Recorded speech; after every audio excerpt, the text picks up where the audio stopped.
Zippo Tính Ngôn ở thị xã Phú Mỹ, thành phố Bà Rịa. Chào tất cả anh em gần xa nha. Thì hình thức giao dịch thì bên chỗ em vẫn như cũ nha anh em.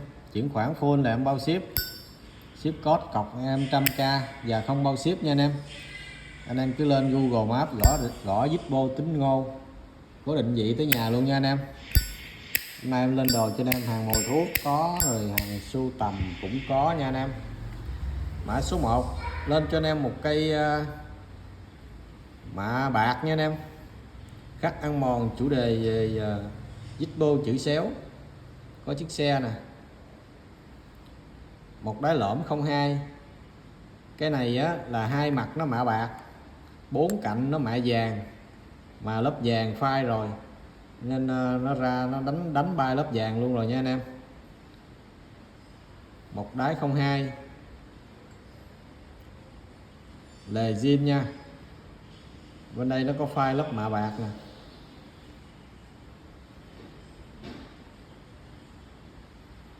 Hình thức cái này còn khá là đẹp nha anh em.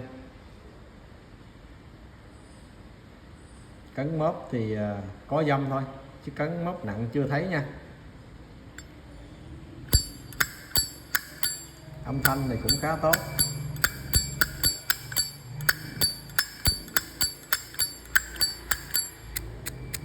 Bánh xe rất là bén nha. Ruột 02 trùng nha, ruột 02 trùng, bánh xe bén nguyên zin nha. Rồi giao lưu với anh em 450 nha. Mã số 1 450, âm ten ten. Mã số 2 lên cho anh em một cây mạ bạc nha, một cây la mã mạ bạc sơn hấp nhiệt, một đáy 15 la mã 1999 nha. Cái này mạ bạc còn đẹp long lanh luôn, bao đẹp cho mấy anh em.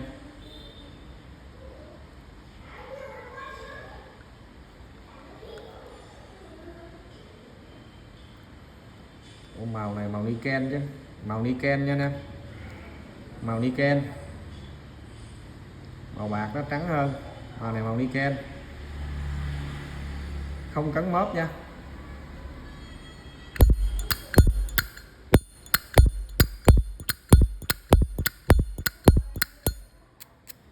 Bánh xe bén này đó,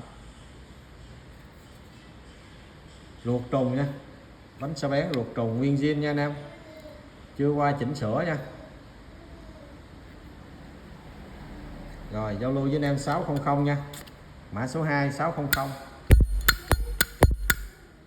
đó, 600. Mã số 3 lên cho anh em một cây đời số nha, sơn hấp nhiệt, chủ đề rồng nha, một đáy 2017 nha anh em. Bản lề zin luôn, dòng satin nha anh em.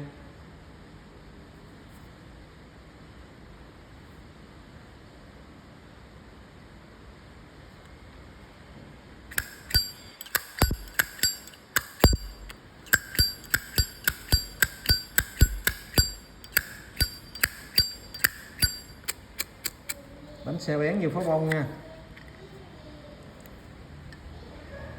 Ruột trùng 5 trùng tháng nha anh em, vỏ ruột trùng 5 trùng tháng, bánh xe bén nguyên zin, chủ đề rồng, khá là hiếm anh em đó, khá là ít gặp nha.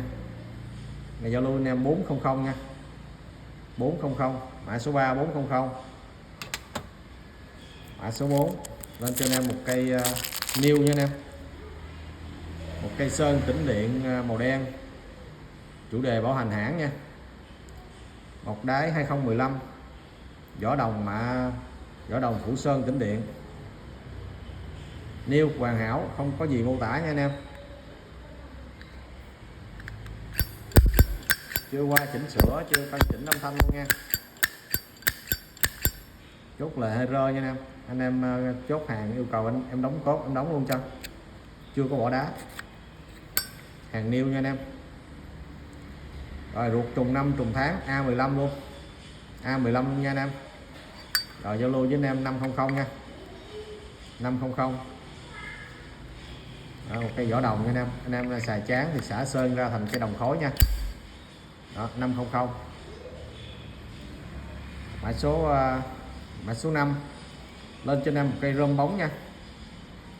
Rôm bóng chủ đề sơn hấp nhiệt, đại bàng nè, đầu đại bàng nhé, 102 nha anh em, một đáy 02.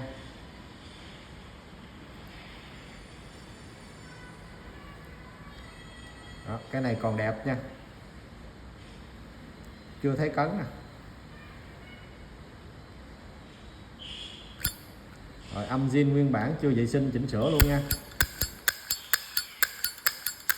Dòng rôm bóng mà đóng cốt lại chỉnh âm chắc cũng âm hay á, âm khá hay á. Bánh xe bén nè, hàng nhiều quá chưa làm kịp, mấy em chốt hàng rồi em sẽ vệ sinh cho. Ruột 02 trùng nè.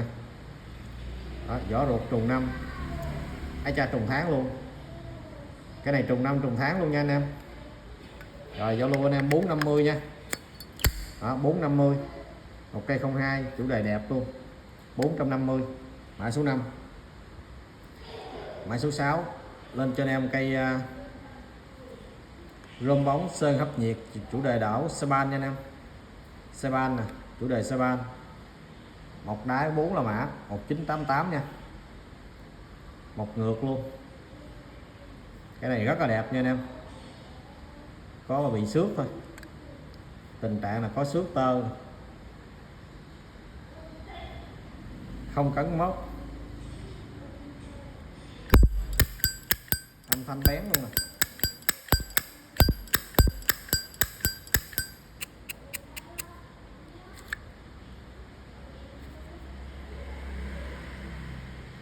Ruột 4 là mã trùng nha anh em, ruột một ngược luôn nè. Anh em chú ý cái này ruột một ngược nha, ruột một ngược năm trước tháng sau nha, thường thường là tháng trước năm sau, cái này là ruột năm trước tháng sau. Đó, ruột một ngược luôn, vỏ một ngược luôn hả, vỏ một ngược, ruột một ngược luôn, quá đẹp. Rồi giao lưu với anh em 800 thôi, 800 nha anh em. Đó, cây 1988 đẹp, còn đẹp lắm, 800. Mã số 7, mã số 6 800. Mã số 7 nè, lên cho anh em một cây ven nha anh em, dòng ven qua văn Ý nha, một đáy 01 nè.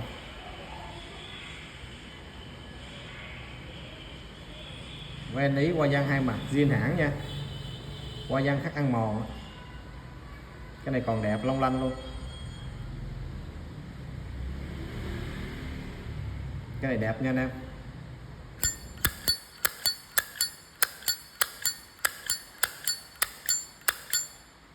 Cốt lề mới đóng lại hơi cứng nha,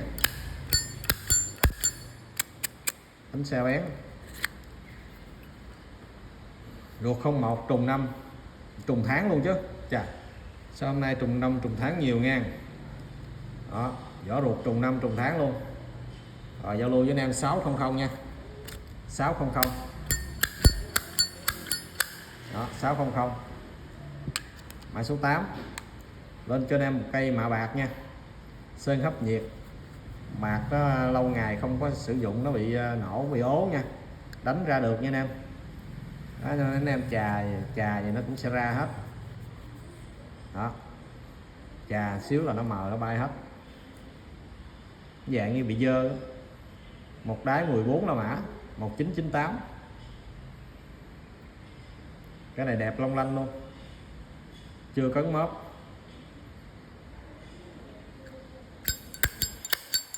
chưa qua đóng cốt lề chỉnh sửa luôn nha, nguyên zin nha. Đó, này chưa lên lửa luôn ta, này chưa lên lửa luôn nha anh em, tình trạng là thấy chưa lên lửa đấy. Ruột 14 là mã trùng 5 trùng tháng nữa không, rồi không trùng tháng nha anh em. Vỏ ruột trùng 5, bánh xe bén. Này giao lưu anh em 800 luôn nha, 800 một cây chưa qua lửa. Đó, cuối cùng lên cho anh em một cây tẩu nha, cây tẩu. Đó, rôm phay xước, một đáy 17 nha anh em, một đáy 17, dòng hút tẩu, bản lề zin. Cái này hình thức line new nha anh em, chưa cấn mốt luôn. Lai nêu có bóc nha, đánh xe bén. Cái này chăm xăng chừng dài lần xăng nha anh em. Ruột 17 trùng 5 trùng tháng luôn nè. Đó, nguyên zin nha. Rồi cái này em bữa em bị bơm, khách chốt mà gửi đến nơi không nhận, không thèm coi luôn. Nay Zalo với anh em 500 nha, có bóc tẩu luôn nha anh em, bóc có ký hiệu tẩu nha. Đó 500 đó, mã số 9 500. Rồi anh em chốt được gì thì cứ việc liên hệ với em nha. Đây Mr. Ken chốt 500 cộng ship, rồi gửi đi không nhận, không thèm coi, lỗ tiền ship, đi về hết 60 xu. Hôm nay bán giao lưu lại với anh em cũng 500. Rồi anh em nào chốt được gì thì có việc mạnh dạng khôi hoặc Zalo em nha. Cảm ơn mấy anh em đã xem.